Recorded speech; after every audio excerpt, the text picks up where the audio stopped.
Hola, buenas tardes, bienvenidos y bienvenidas. Mi nombre es Tai Jumpanich y soy coordinadora del Espai Societat Oberta, que hace parte de la Open Society Foundations. El Espai es un lugar de encuentro donde nos gusta reflexionar y debatir sobre temas relacionados con los derechos humanos, las prácticas democráticas y la lucha contra cualquier tipo de discriminación. En este sentido, cuando el Ayuntamiento nos invitó a participar en la Smart City Week, pues pensamos que podríamos aprovechar pues la semana y el tirón para hablar de un tema que hacía tiempo que veníamos pensando que era necesario, ¿no? Sobre, bueno, si deberíamos incorporar o recopilar datos desglosados por raza y etnia, ¿no? Lo que venimos escuchando es que desde movimientos antirracistas creen que sería una buena manera de poder visibilizar las discriminaciones que sufren las personas racializadas. Pero tenemos que tener en cuenta que recopilar estos datos personales tan sensibles pueden traer ciertos riesgos. Entonces, bueno, poder debatir sobre los pros y los contras, sobre si se debería hacer o no, quién lo debería hacer, cuál es la situación en otros países. Bueno, pues para ello hoy hemos montado este diálogo entre tres personas que creemos que pueden aportarnos pues, sus reflexiones, sus opiniones en torno a este tema, ¿no? El objetivo de hoy es precisamente posicionar el debate, empezar a decir, oye, hablemos sobre ello. O sea, ¿cuáles son las diferentes corrientes, las posturas, las reflexiones? Y bueno, empecemos una discusión que podemos abrir hoy y que evidentemente seguiremos reflexionando. Para ello hemos invitado a Thais Ruiz de Alda. Thais es una tecnóloga o estratega tecnológica. Ella es experta en comunicación y en medios digitales, es activista en derechos digitales y en bienes comunes digitales y actualmente es directora de una ONG que se llama Digital Femmes, que precisamente lo que quiere es promover la incorporación o la visualización de las mujeres en ámbitos tecnológicos. Tenemos también a Josep Moulet. Josep es periodista que colabora en diferentes medios de comunicación, es además investigador externo de Rights International Spain, donde trabajan también temas de perfilación étnica por parte de la policía. Él también es experto, trabaja mucho el tema de discurso de los medios de comunicación sobre comunidades y cómo el racismo afecta a nuestra sociedad. Y recientemente ha participado en un informe de racismo y xenofobia dentro del estado de alarma en España. Y la tercera persona que nos acompaña hoy es Dani de Torres. Dani es experto y asesor del Consejo de Europa. Él fue el impulsor de la estrategia antirrumores del Ayuntamiento de Barcelona hace 10 años, cuando él era comisionado de inmigración en el Ayuntamiento, y que, bueno, que es una estrategia que ahora se utiliza en otros países. Él es además el director de la Red Española de Ciudades Interculturales y actualmente está asesorando al Ayuntamiento de Barcelona en el diseño del nuevo Plan Intercultural de la ciudad. Creo que estas tres personas con estos currículums y esta experiencia acumulada va a ser perfecta para empezar a debatir sobre ello. Para nosotras es muy importante intentar tener el máximo de interlocución con vosotras y con vosotros, por lo que hemos habilitado varios canales en los que podéis hacer llegar vuestras inquietudes, vuestras preguntas, reflexiones. Por un lado están los que os habéis registrado pues, a través de la plataforma, a través del chat de YouTube, y luego también, pues para el que quiera, pues puede hacerlo a través de redes, sobre todo de Twitter, con el hashtag Smart City Week y poniendo el @ de Societat Oberta, que es el Twitter de la cuenta del Espai. Yo creo que sin más voy a pasar la palabra a Thais y muchas gracias a los tres y a todos vosotros. Hasta luego. Gracias, Tai. Somos Thais y Tai, aquí, en directo. Perdonad la broma, pero si no la digo reviento. Y bueno, yo estoy muy contenta de que el Ayuntamiento de Barcelona nos haya dado esta oportunidad para hablar de la importancia de los datos, de la inclusión, de los derechos digitales y de los peligros que comporta hoy en día el tratar datos, en este caso con perspectiva de origen racial, ¿no? Entonces, mi aportación en este debate va a ser un poco lo que hacemos desde Digital Femmes, que es trabajar los datos en diferentes proyectos, y eso es lo que creo que puedo aportar a este trío calavera que somos los presentes en el debate. Entonces, bueno, para mí yo creo que es muy importante hablar de hoy en día el tratamiento de los datos y hablar de datos, hoy es imposible no vincularlo a esta idea de que es el nuevo petróleo, de que el Big Data y todo el tratamiento de datos, el Machine Learning, el Deep Learning, la inteligencia artificial y la creación de algoritmos son algo ciertamente oscuro. No tenemos ni idea de cómo gobiernan nuestras vidas, ni la presencia que tienen, ni cómo determinan pues, nuestro futuro, ¿no? Desde el acceso a becas, seguros, subsidios, acceso a puestos de trabajo, etcétera, etcétera, ¿no? Todo se basan en datos procesados y unos softwares que supuestamente son inteligentes, pues arrojan resultados, ¿no? Muchas veces estos datos no son un fiel reflejo de la realidad, sino que se basan en estereotipos y prejuicios que existen en el mundo físico y encima, para más Inri, los algoritmos son algo que todavía son algo como un poco opaco. No existe, no son espacios, no existe una intercedencia en qué criterios tienen que operar en los algoritmos. Por ejemplo, a modo de ejemplo, ¿cómo es eso? Para botón, ¿no? No me acuerdo cómo se dice, pero para muestra un botón, la reivindicación de los estudiantes franceses a finales del curso pasado, creo recordar, acerca de los algoritmos que determinaban si podían acceder o no a becas, pues es un reflejo un poco de esta idea de soberanía algorítmica, ¿no? ¿Cuánto de presente están, cuánto determinan nuestra vida y quién está diseñando estos algoritmos, con qué datos, ¿no? Pues esas son las grandes preguntas yo creo que nos tenemos que hacer todos. Por ejemplo, el Ayuntamiento de Barcelona sabemos que está trabajando en una agenda política acerca de la inteligencia artificial y la creación de algoritmos y bueno, yo estoy muy expectante a ver qué nos ocurre ahí, ¿no? Entonces, en este mundo digitalizado, ¿no? donde todo existe, o sea, todo es un track, o sea, un sentimiento, una emoción, una preferencia, una deuda, una ideología, es un log, un byte, un dato en definitiva, que encima, para más INRI, el mercado, dijéramos, del AdTech, ¿no? o toda la publicidad basada en elementos tecnológicos o desarrollada en plataformas tecnológicas se basan en estos datos que se compran, que sirven para ganar elecciones, para derrocar gobiernos, para crear noticias falsas, etcétera, etcétera. Es un mundo donde, como no existe un modelo de gobernanza muy, muy definido, pues es preocupante. Y más preocupante es todavía cuando el mundo de los datos, ¿no? Entra en contacto con el mundo de la administración pública, ¿no? Esta es la gran pregunta que hoy quiero que nos formulamos aquí, ¿no? y que estamos para debatir diferentes visiones, ¿no? De cómo la captación y el tratamiento de datos, ¿no? con perspectiva racializada puede implicar o no un riesgo a la generación de políticas, en este caso de políticas públicas locales, ¿no? Ya sabemos que existe una ley que es bastante compleja y que al adaptarse a la legislación española, al adaptarse a la legislación española ha sido un poquito más restrictiva, que es el GDPR, ¿no? Que nos habla de qué datos son súper sensibles, ¿no? Y uno de ellos pues, es el origen racial, con lo cual existe ya a priori una cierta restricción de maneras de incluir esto en la generación de bases de datos. En principio a todos nos da mucho yuyu y yo creo que el debate de hoy nos va a servir para ver ejemplos de lo que hacen otras ciudades, de lo que hacen otros organismos, de lo que piensan activistas, etcétera, etcétera, acerca de cómo tratamos con datos problemas que existen en la realidad social y si estos datos nos van a ayudar a generar, la captación de estos datos, el tratamiento de estos datos nos van a ayudar a generar unas mejores políticas públicas, ¿no? ¿Qué datos desagregados por origen cultural nos hacen falta?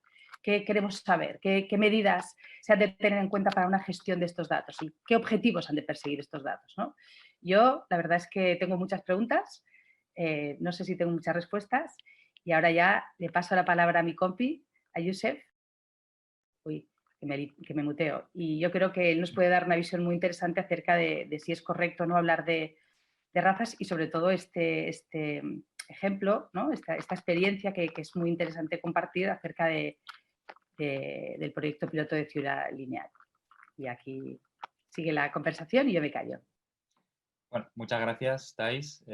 También quiero agradecer a, al Espai Obert por la invitación y también al Ayuntamiento por la inclusión de este debate, ¿no? dentro de esta semana, ¿no? Bueno, principalmente a mí me gustaría señalar que en la cuestión de lo que es el censo y la necesidad de incluir variables que impliquen tanto la condición étnica como la condición racial, no hay un consenso explícito, ¿no? Y eso es evidente realmente. Sin embargo, sí que atendemos a cada vez una mayor pronunciación por parte de diferentes organizaciones antirracistas y sobre todo de comunidades, de las comunidades racialmente diversas, ¿no? Dentro del Estado español, como bueno, por ejemplo la comunidad negra, africana o afrodescendiente o algunas organizaciones gitanas o también pronunciamientos a un nivel más particular, ¿no? Y también es importante señalar que no solamente se limita a estos espacios esta reivindicación o esta exigencia, sino que también a organismos nacionales o internacionales como el propio Consejo de Europa o las Naciones Unidas, que han recomendado en repetidas ocasiones a las autoridades españolas pues que se recojan, ¿no?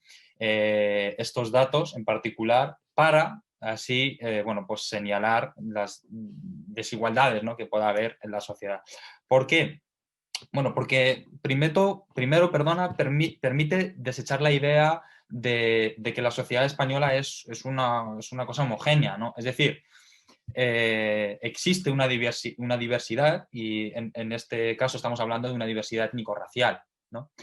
Y es importante que cuando estemos hablando de lo étnico-racial constantemente no estemos hablando de la raza como una idea biológica, ¿no? Porque realmente es un debate superado, ¿no? Sino que estamos hablando de la raza como una imposición social, política, que tiene una consecuencia material en las personas racializadas, en las personas inferiorizadas, ¿no? En esa jerarquía que establece el racismo, ¿no? Y es desde ahí desde donde analizando los datos podemos analizar las consecuencias que tiene el racismo en la sociedad, apoyándonos, como digo, en esos datos y esas estadísticas, ¿no? Porque al final lo que nos permiten los datos es recoger información acerca de la diversidad racial, es decir, cuantificar y reconocer la existencia de una diversidad dentro del Estado español, ¿no? Me estoy acordando de un texto que escribió Davis José Luis Recio para el blog de APDHA que decía: es absurdo denunciar el racismo cuando en España no hay negros, ¿no? O sea, realmente no podemos saber cuántas personas negras hay en el Estado español porque no hay un censo que así reconozca a esa población, ¿no? Y también porque esa recogida de datos nos permite observar determinados indicadores, ya pueden ser laborales, ya pueden ser educativos, ya pueden ser económicos, y nos permite, como he dicho antes, analizar las diferencias que hay en la sociedad respecto de estos censos. Al final, se resume en que los censos son necesarios. ¿Por qué? Porque si nosotros tenemos unos datos objetivos, podemos aplicar, diseñar y abordar esas desigualdades desde una política, ya sea a un nivel local, autonómico o a nivel estatal, y generar cambios pues que otras políticas existentes, generar cambios donde otras políticas existentes crean desigualdad y discriminación, ¿no? Y es verdad que dentro de lo que es el debate de la recogida de datos vinculada a la etnicidad y a la raza, hay diferentes aristas. De hecho, yo identificaría, seguramente que hay más, ¿no? Pero yo identificaría como tres puntos básicos, ¿no? O sea, tres debates básicos. El primero, que creo que es un debate ficticio, ¿no? Que es el de que se suele argumentar desde las instituciones, ¿no? Y luego pondré un ejemplo concreto, ¿no? Pero desde las instituciones muchas veces nos dicen, no, es que usar categorías raciales es racista. Cuando somos las propias personas racializadas o las propias personas que conforman esa diversidad racial dentro del Estado español, quienes pedimos que se haga esto, las instituciones nos devuelven el mensaje de que no, de que eso es racista. Sin embargo, yo creo que es un argumento tramposo porque lo que hace, primero, es invisibilizar la realidad que viven millones de personas y por otro lado, lo que hace es perpetuar el racismo, ¿no? Porque lo que hacen es una especie de lo que se conoce como una inversión de la carga de la prueba, ¿no? Constantemente, por ejemplo, con el caso del perfilamiento racial en la policía, nos dicen, a ver, cómo no, en España no hay identificaciones por perfil racial por parte de la policía, porque no hay datos que así lo recojan, claro, porque la administración, el Estado español, las instituciones no recogen esos datos y cuando pedimos que se haga nos dicen que es racista, ¿no? Entonces, cuando una persona sufre discriminación racial cuando es parado por un policía por su perfil, o cuando se pide políticas para atajar esas identificaciones con sesgo racista, se nos dice no, porque esto no sucede en la sociedad española porque no hay ningún dato que así lo demuestre, ¿no? Entonces es como un círculo vicioso del que no se sale, ¿no? No puedes demostrar que hay racismo, que sufres racismo, no puedes pedir que se revierta esa situación porque la institución no recoge datos que tendría que recoger y ofrecer de manera objetiva, y al no ofrecer datos no puede aplicar políticas que reviertan esas situaciones, ¿no? Y tú no puedes demostrarlo porque no tienes datos y vuelves una y otra vez, ¿no? Entonces, dentro de ese debate tramposo hay un punto en el que yo señalaría, primero, la falta de compromiso de algunas administraciones y, por otro lado, por una cuestión muy evidente. Si tú, hablando de este caso en concreto, fiscalizas la labor policial y permites evidenciar que hay un sesgo racial en las identificaciones, ¿no? Os estoy hablando de un caso muy concreto, como decía, entonces hay que aplicar medidas. Entonces, si no recoges datos, pues se queda todo como está, ¿no? Que es un poco, creo yo, que va por ahí las resistencias de que sea la propia institución la que te dice que usar categorías raciales que es racista o que divide, cuando lo que divide realmente es el racismo, ¿no? Luego hay otros debates que son más serios y que voy a pasar sobre ellos rápidamente, que son, primero, la cuestión de la ley de protección de datos, ¿no? Como bien ha señalado antes la compañera Thais, bueno, pues la ley no permite vincular etnia y raza con una identidad, con un nombre, una afiliación de una persona, ¿no? Y por otro lado, históricamente, esa recogida de datos se ha utilizado para oprimir y para una serie de políticas que han tenido consecuencias nefastas. Y eso lo sabe muy bien el pueblo gitano, tanto a nivel europeo como en el propio Estado español, que precisamente basándose en ese censo, el pueblo gitano ha sufrido intentos de genocidio, ¿no? Sin más.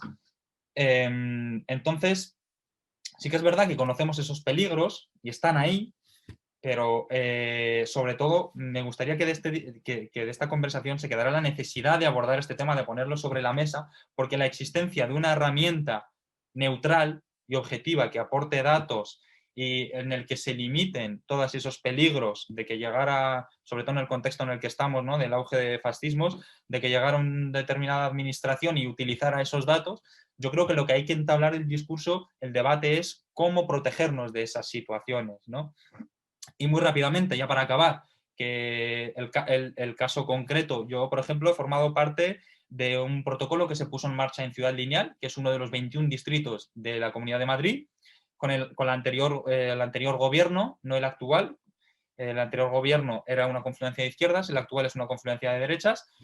Es importante ese matiz, ¿no? Pero al final se trataba de una herramienta, era un formulario de inscripción policial que se llamaba, que se basaba en los PIPE. Los PIPE son protocolos de identificación policiales eficaces que se han desarrollado por plataformas policiales junto con otras organizaciones para, bueno, pues para analizar cómo se están haciendo las prácticas policiales en el Estado español, ¿no? ¿Y qué permiten? Bueno, pues cuando un agente de policía, rápidamente, para explicar, un agente de policía identifica a una persona, recoge sus datos, pero a su vez recoge una serie de categorías geográficas o étnico-raciales para permitir analizar qué grupos sociales son los más afectados y también, sobre todo, conocer cuál es el resultado de esas identificaciones, si se están destinando bien los recursos policiales, si hay un control de una población. Y al final, lo que se hizo en Ciudad Lineal para evitar tener ese problema legal con la ley de protección de datos fue la creación de 2 bases de datos en la que una solo estaban los datos de las personas identificadas sin su filiación, sin su condición racial, aunque se hacía una combinación muy extraña, precisamente por el argumento que os daba antes de que les cuesta hablar de raza porque consideran que es racista, entonces hablaban de espacios geográficos, pero esto también es tramposo, ¿no? Y en algunos PIPE han hablado incluso de la nacionalidad, pero esto también es tramposo porque si a mí, que me ha identificado la policía en innumerables ocasiones, si a mí la policía me rellena el papel diciendo que yo soy por mi nacionalidad, me va a rellenar, va a recoger mis datos como una persona española, pero a mí se me ha identificado por mi perfil, que es otro, que no es el español, ¿no? Entonces, por eso es importante también señalar esas características y esa etnicidad y esa racialidad de la que hablábamos, ¿no? Entonces, al final lo que han permitido evidenciar estos protocolos, que son muy necesarios y que lamentablemente solo se han aplicado en policías locales y autonómicas, la nacional se niega por razones evidentes, evidencian cómo hay unos grupos sociales que son identificados de una manera hasta 7 veces más, ¿no? En caso del pueblo gitano, por ejemplo, que las personas españolas blancas, pero que además los resultados de esas personas sobre representadas en las identificaciones son más negativos que los de esas pocas personas blancas identificadas. ¿Qué quiero decir con esto? Que a las pocas personas blancas que se estaba identificando en comparación con las personas gitanas, esas personas blancas era una identificación positiva, es decir, habían cometido un ilícito penal y por lo tanto la labor policial había sido efectiva. Sin embargo, esas personas gitanas que habían sido identificadas únicamente por su perfil racial, al final quedaba en nada, quedaba en humillación, en pérdida de tiempo de la persona y en toda una serie de consecuencias que generan las paradas por perfil racial, ¿no? Entonces, por ir concluyendo, ¿no? Al final lo que permiten este tipo de recogida de datos es señalar desigualdades, señalar fallas, ¿no? Dentro de lo que es la población y cómo afectan las políticas diarias para revertirlas mediante otras políticas que sí tengan una óptica racial y que tengan en consideración las diferencias que tienen que ver con la etnia y la raza, igual que en los últimos años el debate acerca del feminismo está generando cambios sustanciales en la realidad material de las mujeres, ¿no?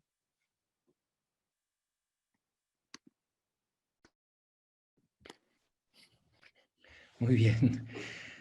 Bueno, muchas gracias. También quería agradecer a Societat Oberta la invitación al Ayuntamiento. Bueno, después de estas 2 intervenciones previas, la verdad es que entre Thais y Josep ya han abordado muchas de las cuestiones que se plantean. Yo quería, bueno, recogiendo un poco alguna de las cosas que ha dicho ahora Josep, poner hincapié en una cosa que me parece fundamental, ¿no? Que es el tema que depende muchísimo todo esto de la voluntad y del compromiso que exista, ¿no? Que no hay información suficiente es una obviedad, digamos. Luego podemos entrar en debates sobre de qué manera, cómo, etcétera, ¿no? Pero que además España es de los países que menos información tiene para analizar una situación como los temas de discriminación, es una realidad. Y esto lo comprobamos en el día a día. Yo ahora hablo ya no tanto como mi experiencia como experto del Consejo de Europa, sino sobre todo como mi trabajo durante un tiempo en el Ayuntamiento de Barcelona y ahora trabajando con muchas ciudades. En el día a día es muy difícil saber si realmente se está generando o se está avanzando hacia una mayor igualdad de derechos real o no. Si hay más o menos discriminación, si hay más o menos racismo, no lo sabemos. Con lo cual eso también es una cuestión que a veces fomenta tanto, tan fácil es decir que hay muchísimo racismo como que no hay ninguno, porque da igual. Entonces aquí hay toda una serie como de posiciones en las que podemos seguir hablando el tiempo que haga falta, ¿no? Entonces yo creo que desde un punto de vista casi de responsabilidad pública, es obvio que cuando hablas con las instituciones y con la administración y sobre todo en el ámbito local, que es donde estás más cerca de la realidad y desde la proximidad, hay una preocupación si existe el compromiso político de mejorar y avanzar hacia los temas de discriminación, de que hay una falta brutal de información, ¿no? Como decía Josep, históricamente en Europa también es verdad que nos encontramos con casos, con tradiciones muy distintas a la hora de abordar este tema. Una cosa es el Reino Unido, es el mundo anglosajón, una cosa también es la influencia de Estados Unidos, que por determinadas decisiones y situaciones históricas de avance se decidió apostar muchísimo por la recopilación de estos datos. Por otras razones históricas, países como Francia o Alemania, como decía Josep, tenían también mucho más cercana la experiencia del uso de estos datos con fines absolutamente negativos, ¿no?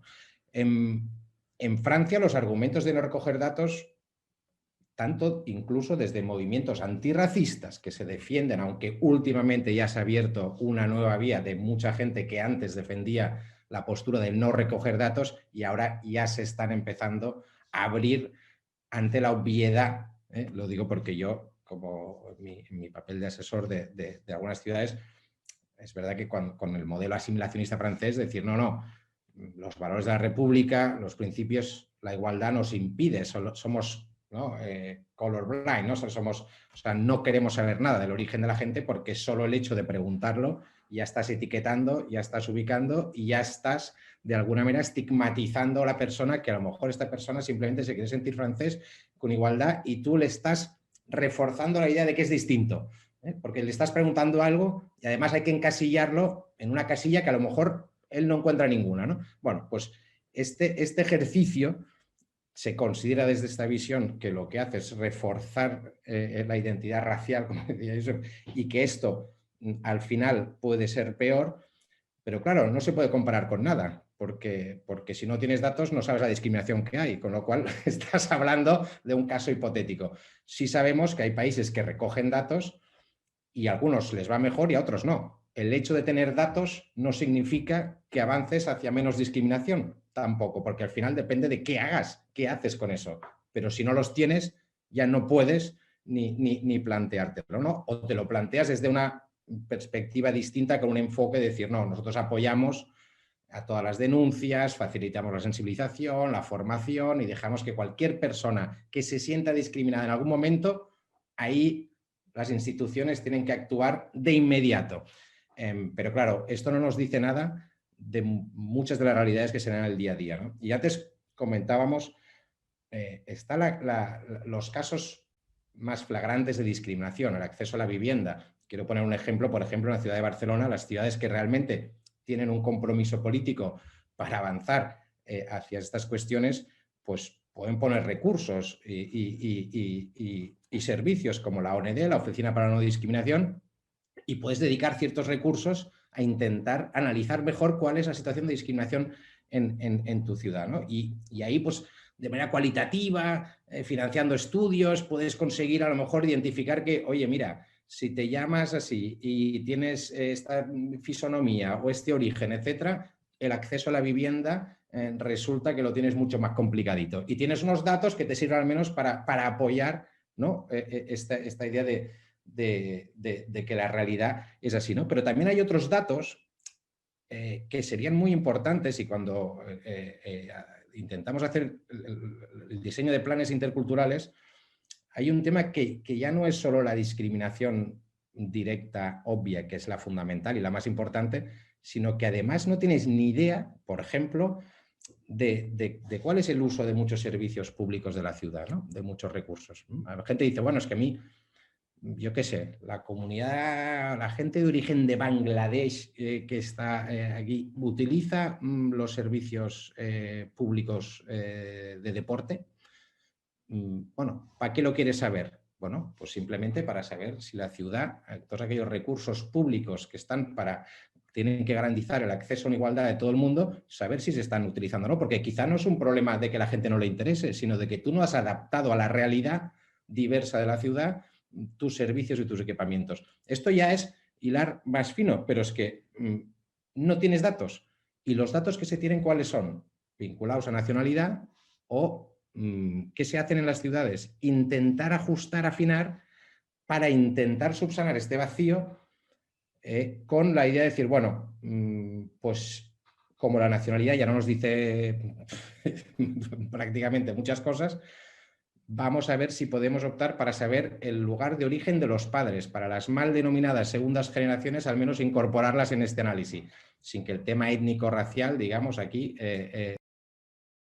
y muchas otras variables que aquí no entran, ¿no? Pero es desde las ciudades que están comprometidas en ello que ven en su día a día la necesidad de información para realmente avanzar hacia aquí. Y es a nivel estatal y europeo que hay que hacer un esfuerzo importante, sobre todo para consensuar, para trabajar desde distintos actores, para armonizar. No puede ser que en Europa cada país haga una cosa distinta.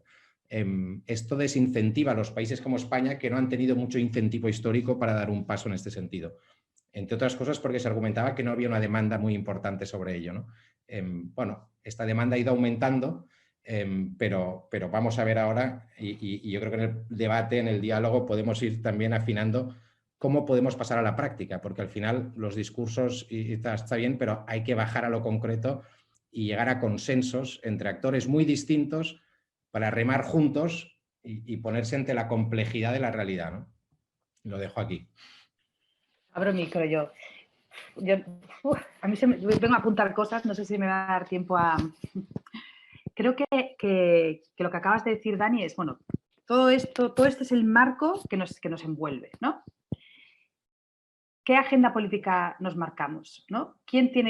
¿Cómo organizamos, cómo hacemos de todo este planteamiento algo que pueda generar impacto ya en la sociedad? ¿Qué programas piloto nos podemos inventar en las Smart Cities también, ¿no? Que también el hecho de que estemos hablando de esto en un entorno como digitalizado a mí me parece como bastante también interesante, ¿no? A mí me parece que una cosa que deberíamos de pensarnos muy bien es este tema de las taxonomías, de las categorías, ¿no? No sé si nos sirve para... O sea, ¿cuáles deberían de ser las prioridades?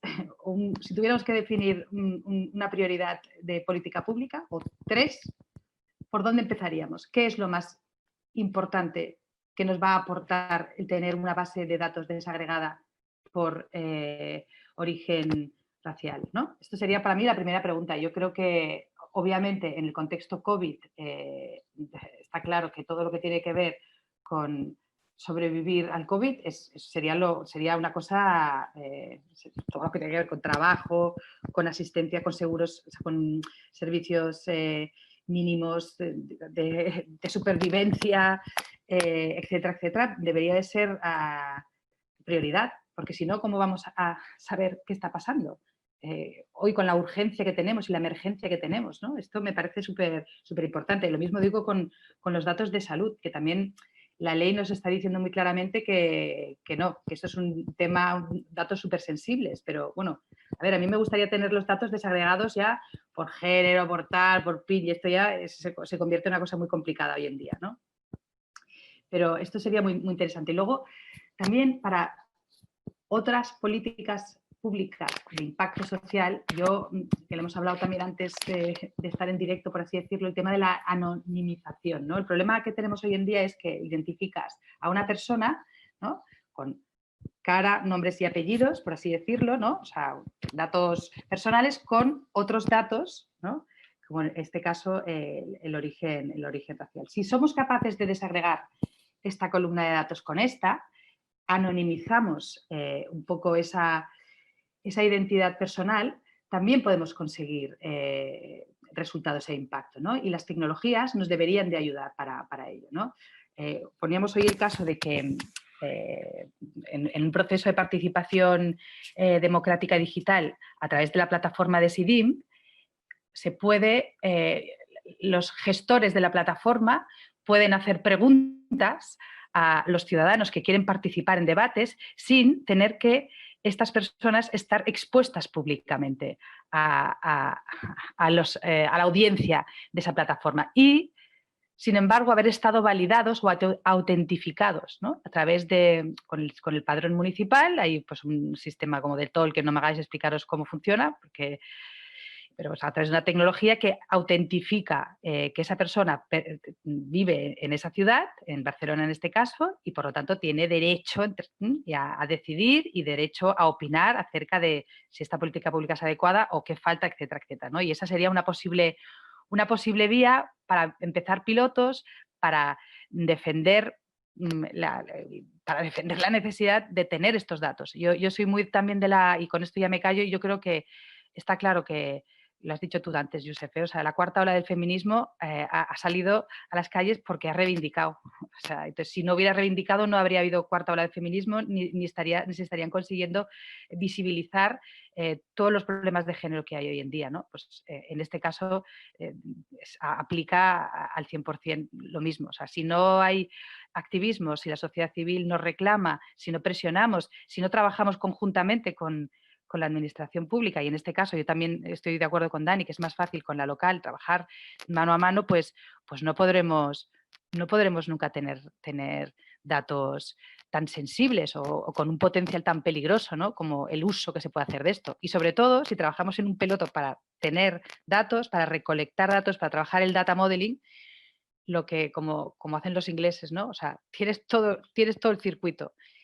No solo de captar, sino de protección, ¿no? Que antes habéis mencionado también. O sea, no podemos tener un sistema donde se puedan identificar determinados aspectos sensibles, ¿no? Sin tener mecanismos de seguridad de que no se va a hacer un mal uso de eso, ¿no? Que es como el temazo en el fondo, ¿no? No sé qué pensáis. Yo creo que al final las cuestiones fundamentales como que ya las hemos nombrado todas, ¿no? Y las habéis terminado de nombrar vosotros.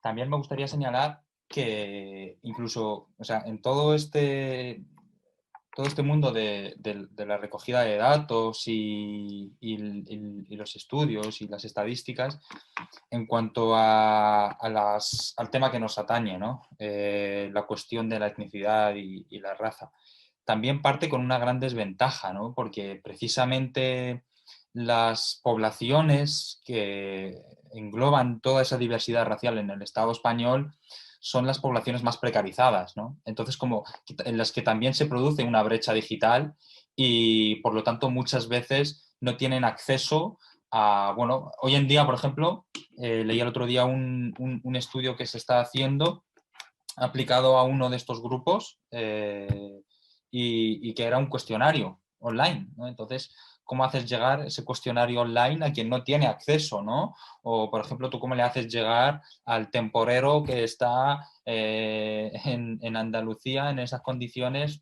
este cuestionario que va sobre su realidad, ¿no? Entonces, yo creo que teniendo en cuenta todas estas aristas, ¿no?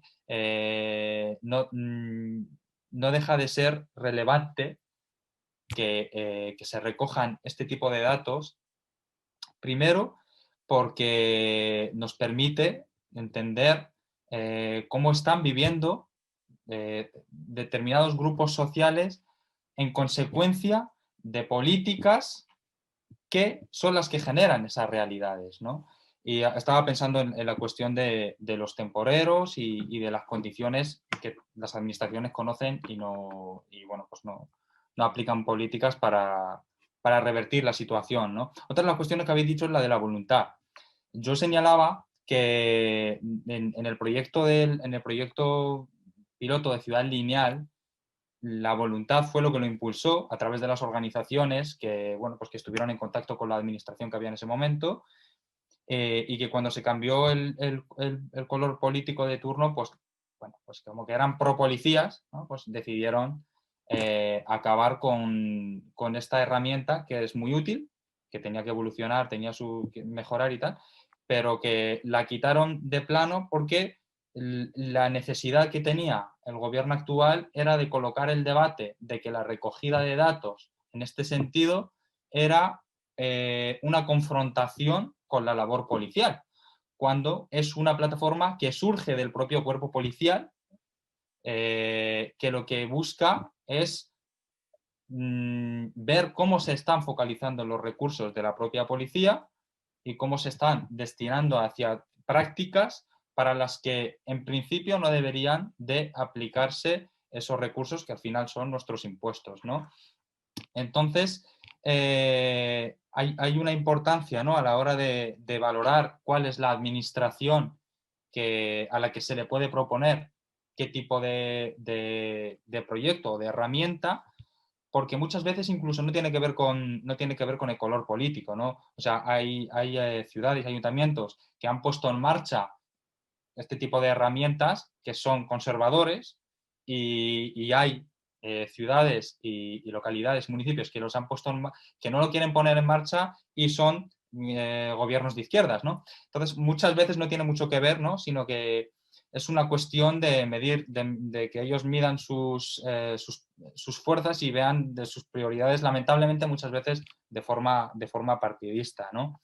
Y precisamente en este protocolo hubo una fuerte presión por parte de los cuerpos policiales, un sindicato en concreto, o varios, no recuerdo, que denunciaron la herramienta utilizando la legalidad, ¿no? Es decir, lo que hizo este sindicato policial fue denunciar el protocolo al ayuntamiento porque consideraban que se estaba vulnerando la ley de protección de datos, ¿no? Cuando sabían que no era así porque había dos bases de datos y la que tenía los datos que de alguna forma comprometía la identidad de esas personas estaban anonimizados, ¿no? Pero bueno, era una forma de torpedear y era una forma de retorcer la legalidad para evitar que se vean esas injusticias y esas desigualdades, ¿no? Y sin más, yo creo que la forma más adecuada de conocer cuál es la política que se pueda implementar pasa fundamentalmente por conocer las realidades de esas poblaciones, ¿no? O sea, hace poco sacábamos un informe sobre cuál es la situación en el estado de alarma en cuanto al racismo y la xenofobia, ¿no? Y veíamos cómo las personas negras, las personas gitanas, las personas, si se me permite, moras musulmanas, ¿no? Las personas latinoamericanas estaban sufriendo unas consecuencias nefastas debido a decisiones que se estaban tomando que las dejaban fuera, ¿no? Desde que se necesita un salvoconducto para ir a trabajar cuando tú no tienes un salvoconducto porque no tienes una situación regular, desde que personas con trastorno mental que acudían a farmacias, personas con un perfil racial no blanco, acudían a farmacias y eran identificadas por su perfil y acababan en la mala gestión policial, acababa esa persona en comisaría porque tenía problemas de salud mental y la policía no sabía gestionar aquello, hasta cómo se dejaba fuera, por ejemplo, en las cuestiones de trata, de explotación sexual a todas esas poblaciones o de trabajos del hogar o de cuidados, ¿no? Entonces, como no hay una recogida de datos sobre la situación de esas personas, las políticas que se aplicaban eran para una mayoría que excluye a esos grupos sociales, ¿no? Entonces, que a fin de cuentas lo que viene a hacer es perpetuar esas realidades e invisibilizarlas, como decía antes, ¿no? Entonces, fundamentalmente, la recogida de datos debe servir para poner sobre la mesa todas esas situaciones que desde las propias instituciones niegan, pero que están ahí y que son demandadas desde las propias organizaciones o desde las propias personas para que existan políticas efectivas y que no solamente eso, sino como hablaba antes Dani, ¿no? Desde organismos europeos, organismos internacionales, ¿no? Se me ha ido el hilo, perdón. Pero bueno, fundamentalmente eso, ¿no? Que al final es como el pez que se muerde la cola, ¿no? Se utiliza como argumento una cuestión que lo que hace es perpetuar realidades, pero tenemos que mirar hacia otro foco, ¿no? Hacia otra apertura del debate que nos permita abordar esta cuestión. Me pongo aquí, hago un puente antes de Dani para recordar que el evento va a durar 15 minutos más y que cuando acabe la intervención de Dani ahora, que es el cierre un poco del debate, abrimos a las preguntas que tengáis, que ya sabéis que tenéis tres maneras, que es lo que ha dicho Tai al principio, tres maneras de poder hacernos preguntas y debatir entre todos. Una a través de la plataforma del Ayuntamiento de la Smart City, si estáis registrados, la otra a través de YouTube y la otra, si no, por Twitter, utilizando el hashtag de Smart City Week y haciendo una mención directa a l'Espai Societat Oberta. Dani, perdona, sigue. Así que, ¿qué fem? ¿Cuál es nuestra agenda? No, yo os iba a proponer que si queréis podemos seguir el debate en función de las preguntas del público, de la gente que está participando, ya que está aquí, queda un cuarto de hora. Podríamos estar hablando aquí mucho rato, pero yo seguro que tienen cosas de preguntar que nos generan a nosotros también reacciones y podemos apuntar ideas y cuestiones, ¿no? Vale, mira, hay una pregunta que es interesante porque la hemos hablado en momentos pasados, ¿no? Que es una que hace Juanito Meteorito, que dice que es extraño. Dice, a ver, es extraño el caso de Suecia, ¿no? ¿Qué pasa cuando hay censos raciales, pero por parte de las autoridades policiales? Y no solo, dice, ¿qué pasa? Es extraño porque en la práctica países como Suecia sí mantienen un censo racial, pero por parte de las autoridades policiales, y no solamente las personas que identificaban, sino de toda persona romaní, incluidos niños. Bueno, yo creo que le he leído un poco mal la pregunta, pero creo que lo que nos está explicando es, cuando hay censos raciales, ¿los problemas se solucionan o no se solucionan? ¿No? Yo creo que, yo no sé, Dani, si tú, que como experto en diferentes, dijéramos, campos, fields, y ciudades europeas, ¿tienes conocimiento acerca de esto? Bueno, este es un ejemplo. Yo creo que hay países, y insisto en lo de los contextos históricos que explican también el por qué están las voluntades, los compromisos, y luego también hay explicaciones de la historia, ¿no? Hay países que se han constituido mucho ya a través de distintos pilares, ya sea por temas religiosos, por temas de distintas comunidades, que ya han ido adoptando datos en base a esa estructura de la sociedad, ¿no? Pero antes lo decía, digo, podemos tener muchos datos y no tener un compromiso real contra la discriminación y contra el racismo. Lo que pasa es que cuando no tienes, a lo mejor, aquí conocemos muchos actores, incluso instituciones que quieren avanzar contra la discriminación, no tienen datos y tienen que impulsar políticas y estrategias basadas un poco en estudios, etcétera, ¿no? Pero es que, mira, venía un grupo de Naciones Unidas, y antes Josep decía que a nivel europeo cada vez hay más recomendaciones, ¿no? Vinieron a España hace unos años y dijeron, oye, es que realmente no hay ningún dato, no podemos saber. ¿Y qué pasa ahora con la crisis del COVID? Pues que salen informaciones sobre cómo Gran Bretaña, sobre cómo algunos países, esta crisis está afectando más a determinados perfiles, y aquí no lo podemos ni decir, ¿no? Con lo cual es un tema que no está encima de la mesa, con lo cual no hay una sensibilización tampoco al respecto y una conciencia colectiva de determinadas desigualdades, porque incluso no hay ni posibilitar el riesgo también de identificar si las variables más relevantes son los étnicos-raciales o las socioeconómicas, porque incluso en el debate, como no se sabe, cada uno dice su teoría, y entonces hay quien dice todo es por la raza y la etnia, hay quien dice todo es por el tema socioeconómico, no se sabe. Entonces, esto da pie también a todo tipo de lucubraciones, ¿no?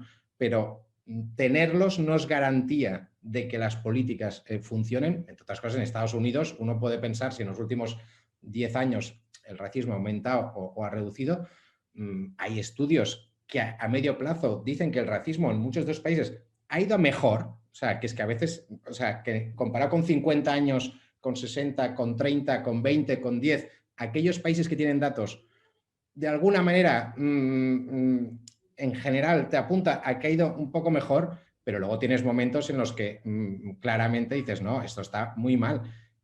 Y los datos tampoco te recogen muchas veces las causas. Y hay mucho trabajo que hacer. Y eso volvemos a la voluntad, al compromiso. Y veremos aquí en España qué pasa ahora. Hay un ministerio, en teoría hay una cierta expectación de saber qué va a pasar. Yo simplemente apelaba a la idea de consensuar entre muchos actores y de hacer propuestas prácticas. En países como Portugal se hicieron grupos de trabajo, se propuso hacer una pregunta abierta con criterios, que sea voluntario, que sea autodesignación, otros están con el tema del anonimato.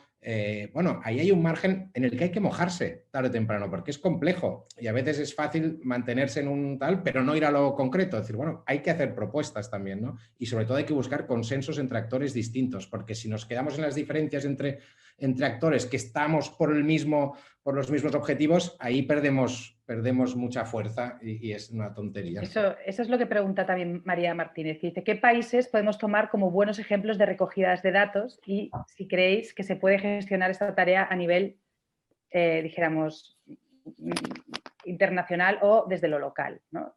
Claro, es que al final yo creo que el debate es, muchos sabemos que sí, que tiene que haber, pero ¿cómo lo hacemos para que sea efectivo y en qué nos mojamos también, ¿no? Y qué garantías tenemos de que si abrimos este melón, no abramos una caja de Pandora que se nos convierta en algo en nuestra contra, ¿no? A mí realmente es lo que más miedo me da, claro. A mí me gustaría, antes de, seguramente que esta pregunta que acaban de formular la responda mejor Dani, pero a mí me gustaría añadir una cosita antes, porque Dani ha dicho una cosa, la verdad que, o sea, muy interesante, ¿no? Muy importante, que es la cuestión de las causas, ¿no? Podemos recoger muchos datos, pero no nos van a dar un esquema muy claro de cuáles son las causas de esos datos, ¿no? Pero precisamente es esa la idea, ¿no? O sea, que los propios datos nos permitan ahondar en las causas, ¿no? Si nosotros tenemos unos datos sobre determinados grupos sociales están sufriendo un tipo de vivencias o de desigualdades con el resto de la población, nos permite enfocarnos, ¿no? Precisamente en esos grupos sociales y estudiar y entender por qué están en esa situación, ¿no? Y luego también hay otra cuestión muy importante, ¿no? Que creo, no sé si le he entendido bien a Juanito Meteorito, ¿no? Que es el chico que habrá hablado. Ha hecho una aclaración después, perdona, ¿eh? Ha dicho que se refería a que en la práctica ya se hacen esos censos de manera encubierta y se utilizan por la claro. presión. Y además dice, perdón por la confusión, o sea que nada. Entiendo que se estaba refiriendo a la mala utilización o a la existencia de censos que no son públicos, ¿no? Y esa es una de las cuestiones que yo creo que es fundamental que tenemos que pedir, ¿no? Que si estas herramientas existen o si estas herramientas se van a hacer, que tiene que haber un control desde la sociedad civil, ¿no? Que eso es un poco también, que no lo he dicho antes, de otra cosa que se pretendía desde el protocolo este que se puso en marcha y que de hecho se pone... se tiene muy en cuenta en los PIPEs que a día de hoy existen en diferentes puntos del Estado español. Que esos datos no se queden en la administración, sino que se compartan con la sociedad civil y que la sociedad civil lo que hace es debatirlos, pues, ponerlos en cuestión e incluso interpelar a las administraciones preguntándole por qué está pasando esto y por qué no se revierte, ¿no? Entonces, yo creo que una cosa fundamental es la transparencia y el hacerlo público de esta recogida de datos, porque si no, no va a servir realmente para lo que estamos aquí hablando hoy, ¿no? Bueno, aquí estamos claro, cuando hablamos de poner esta información a disposición de la sociedad civil, es decir, de todo el mundo, ¿no? Tenemos que hablar previamente de qué información, ¿no? Y lo que decíamos del tema, si no es anónimo, si es anónimo, entonces esto qué impacto tiene en el tema de datos, qué capacidad tienes de conocer realmente, ¿no? Porque yo me acuerdo, yo estuve un tiempo en Londres, me iba a hacer la biblioteca y para el carnet pues te preguntan, ¿no? White, no sé qué, todo el rato ahí donde vas, ¿no? Yo creo que España no, o sea, no podemos, y lo digo porque creo que la idiosincrasia de cada sitio tiene que ver también no solo con decisiones políticas del momento, sino que hay que entender un poco los contextos, ¿no? Yo creo que aquí no podríamos mirarnos en pretender ir a un modelo como el británico, pero sí que hay muchas veces que creo que nos hemos quedado en un modelo más francés, pero no por una convicción potente como puede haber en las convicciones francesas de que lo vinculan a una historia y unos principios de la República, etcétera, sino más bien por ir tirando, porque no sabemos tampoco muy bien cómo abordar el debate, que es el objetivo de hoy. Y yo creo que la demanda principal es decir, esto es más complejo de lo que se puede pensar cuando las posturas son muy claras, hay que hacer esto, bueno, pues ponte a todos los detallitos, ya verás que no es tan sencillo. Pero desde luego estamos en un momento en el que el contexto global nos lleva a tener que abordar este debate. Y a partir de ahí, lo que digo también es que es bueno que haya complicidades entre actores, que no caigamos en los prejuicios de unos y otros entre los distintos actores, porque yo que trabajo con muchísimas ciudades, tanto a nivel técnico como político, gente muy comprometida y muy interesada en avanzar hacia la discriminación y que necesitan herramientas y maneras. Por eso, a nivel europeo hay algunos papers que podemos compartir, algunos documentos con recomendaciones sobre hacia dónde ir.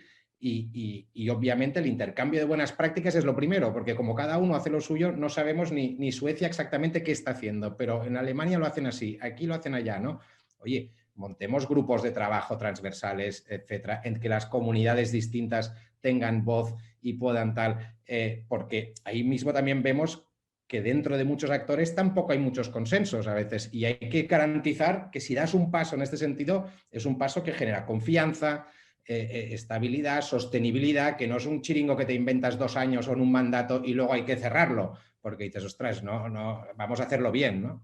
Esto es lo que también nos pregunta María, ¿no? O sea, ¿quién debería estar en el debate? ¿No? Yo, desde mi humilde opinión, que yo no soy experta más que en temas más tecnológicos, pero está claro que aquí lo que hemos dicho entre todos es una parte de la sociedad civil debería de empujar este debate político, está claro. Ahora que está tan de moda, o sea, si realmente vamos a ser un Estado descentralizado, efectivamente, y estamos acostumbrados a tener unidades en cada comunidad autónoma con responsables, que exista un representante dentro de cada comunidad autónoma, eso debería de ser un más, ¿no? De quién debería de formar parte de este debate, pero claro, a mí por ejemplo, me parece que tiene que haber las dos visiones también, ¿no? No solo la visión tecnológica del tratamiento, ¿no? O sea, expertos en tratamiento de datos, porque ahí nos van a dar muchos inputs en cómo tiene que estar organizada también una base de datos para que finalmente estemos todos protegidos de alguna manera. ¡Uy! Otra vez mi teléfono, perdón. Perdón. ¿Quién tiene que estar cómo tiene que estar organizada la base de datos para hacer el data collection bien y que no sea posible identificar personas dentro de, ¿no? de que sean víctimas, dijéramos, de estas actuaciones racistas, ¿no? Por parte de las instituciones, de la policía o por parte ¿no? de la sociedad en sí misma, ¿no? Eso por un lado.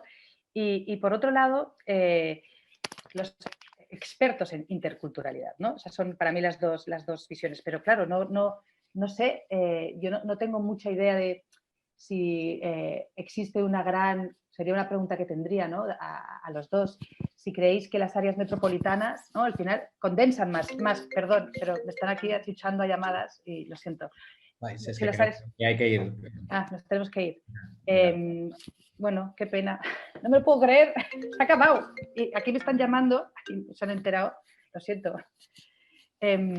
Nos tenemos que ir entonces. También nos están hablando, para cerrar, lo único que queremos decir es que ha habido una intervención de Carlos Castilla que nos comenta del Instituto de Derechos Humanos de Cataluña que publicarán dentro de unas semanas un diagnóstico sobre este tema y ojalá se puedan seguir estos debates y que haya muchos más porque hace falta entrar en profundidad en este tema. Tai, nos tenemos que ir, ¿no?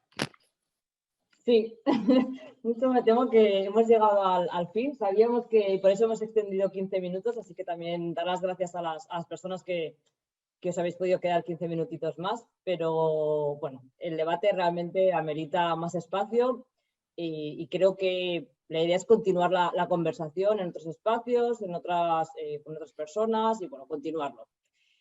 Gracias a Thais, a Josep y a Dani pues, por compartir vuestras reflexiones. Gracias a todas las personas que están viendo.